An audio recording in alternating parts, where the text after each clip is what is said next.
ngaha turaje nyagasani, twitabiriye ingoma yawe y'urukundo, twiyimirije imbere ugushaka kwawe gutagatifu,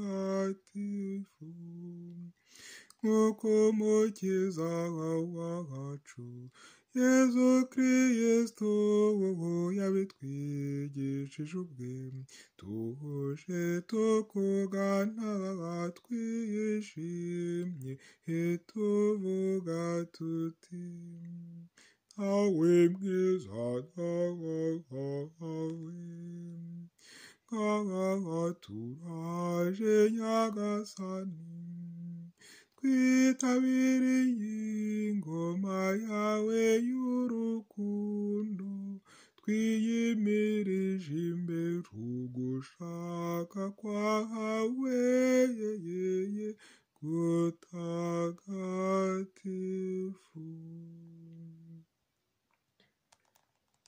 Ngiyi imbaga y'abantu bateraniye kugusingiza nyagasani, dore ikoraniro rihire ryaje gusingiza izina ryawe dawe.